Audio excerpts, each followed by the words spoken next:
Welcome to Story Hour, a virtual meetup hosted by Wolf and Heron.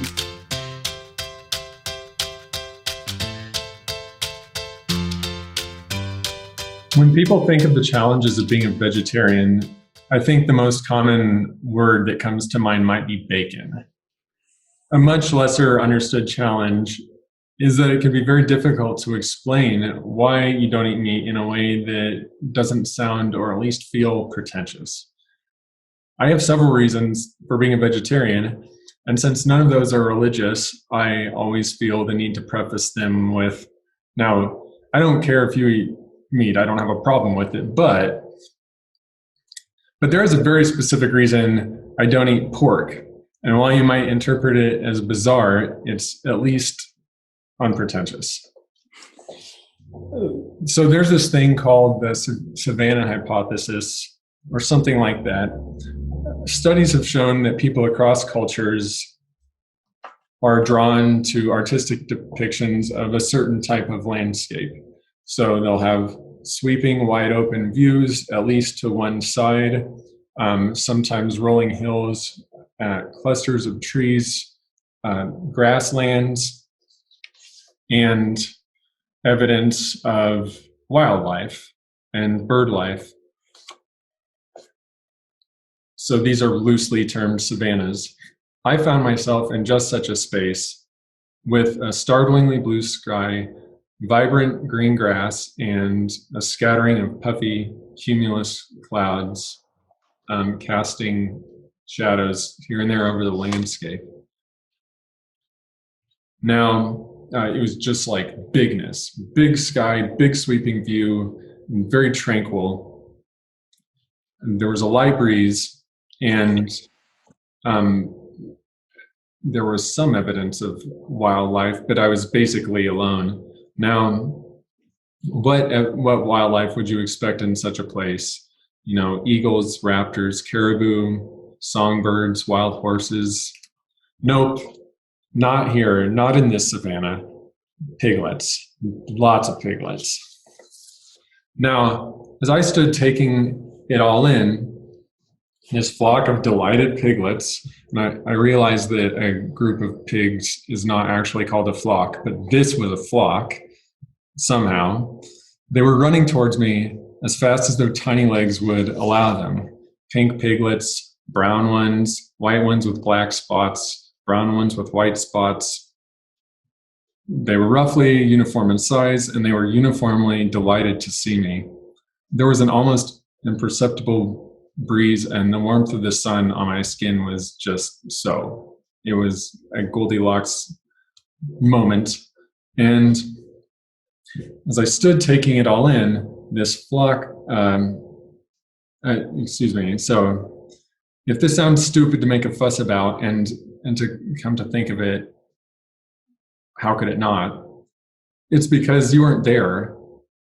Because the pig dream was probably one of the 5 most vivid dreams I've ever had in my life, honestly. The striking visual nature of the dream isn't why I think of it as often as I do, though. It's unforgettable because those goddamn pigs were so trusting and happy. I made a promise that I almost immediately regretted. As 24 or so soft, round piglets ran towards me with smiling eyes, I took a knee and spread my arms out to greet them, and I yelled, "I would never eat you!" like 3 times. As dumb as it sounds, I meant it about as fervently as anything I've ever said in my life. I will never eat you. I'm under no illusion that I'm morally bound to a promise I made to a bunch of animals in a dream. They weren't real. The dream didn't have any real spiritual significance. It was concocted by my imagination. There were neurons randomly firing as my brain went through its nightly cycle of pruning and sorting information during REM sleep.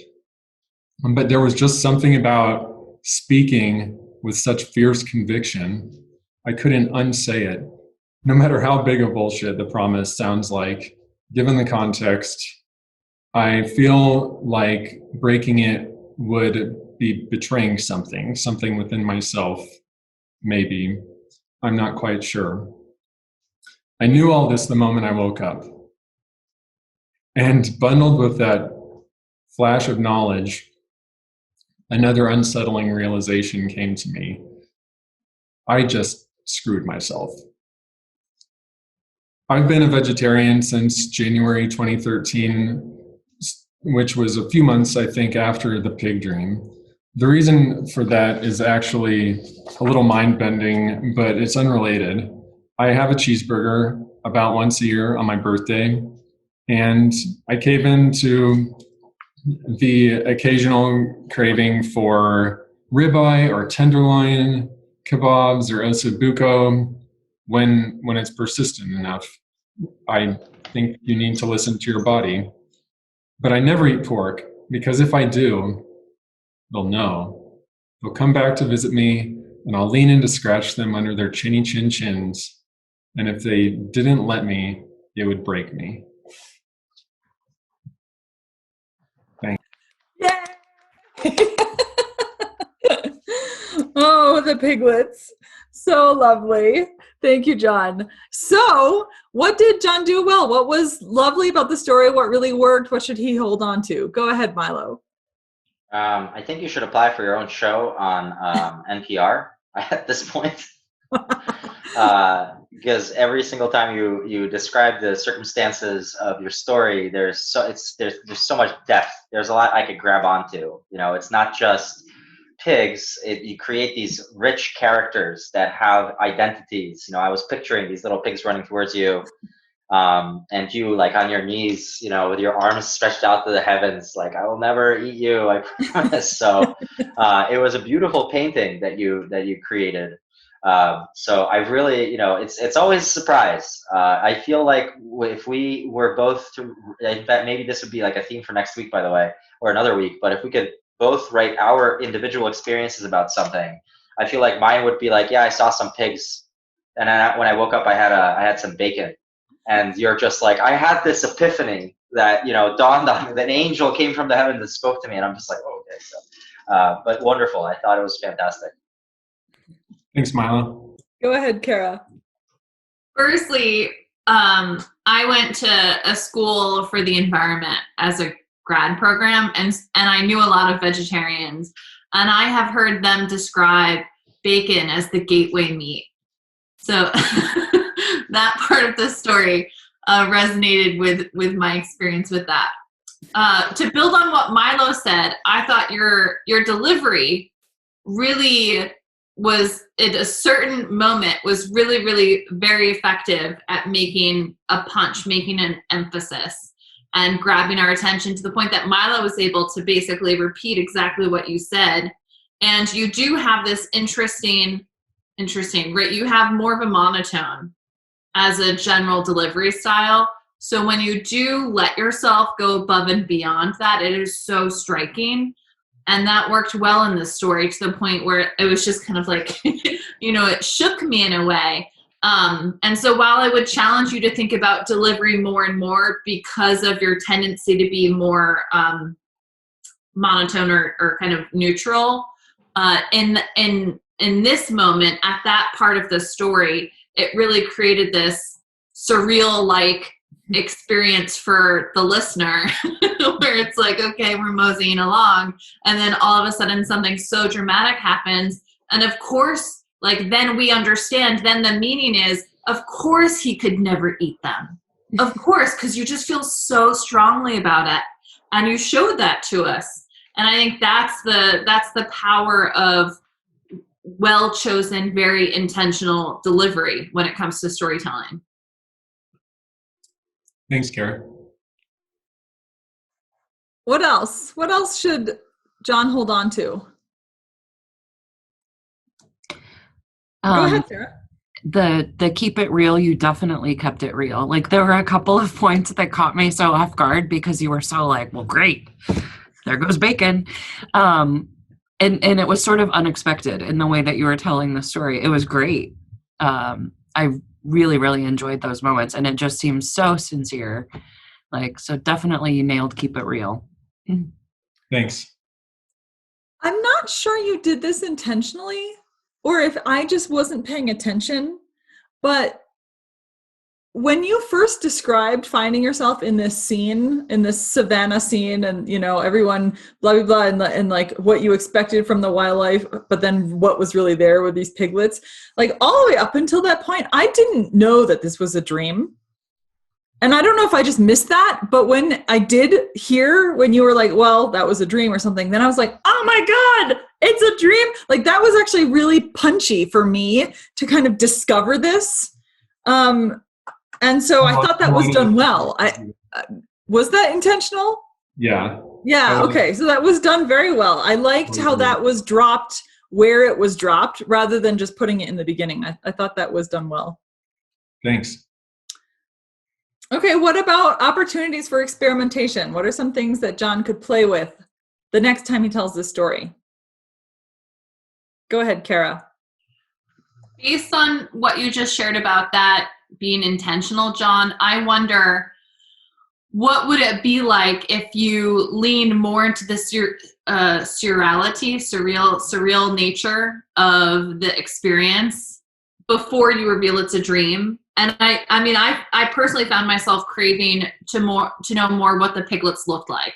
You describe them somewhat, but and you describe the savannah, but can you talk about their like shiny pink little bodies that could fit in the size of the palms of her hands with the little curly Q?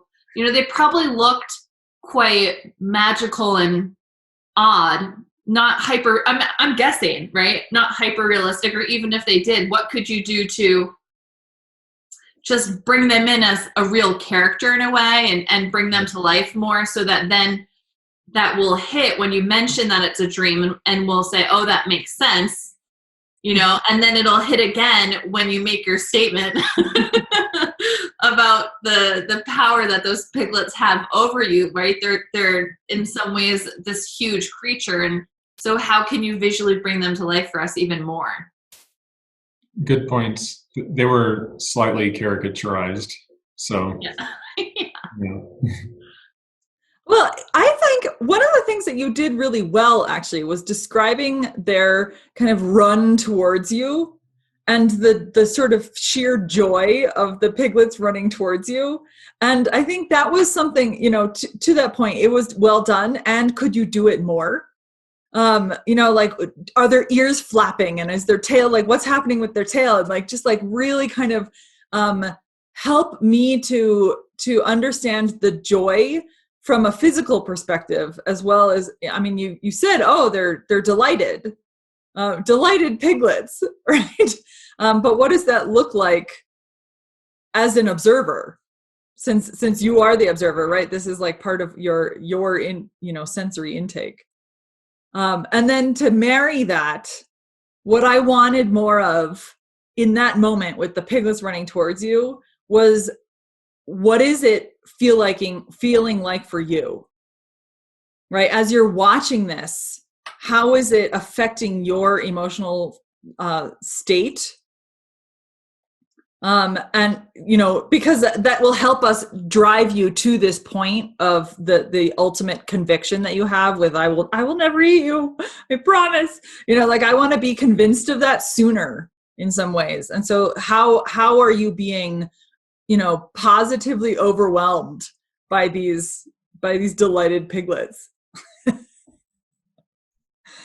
Good point. Other thoughts? Go ahead, Milo. I want to see you tell a story in a blindfold. Say more. I feel like he's using notes as a crutch. I'm calling him out all the time. Yeah. So if your next challenge from me is to tell a story in a blindfold. Yeah. I'll do that. I'm like an unrelenting, unreformable procrastinator.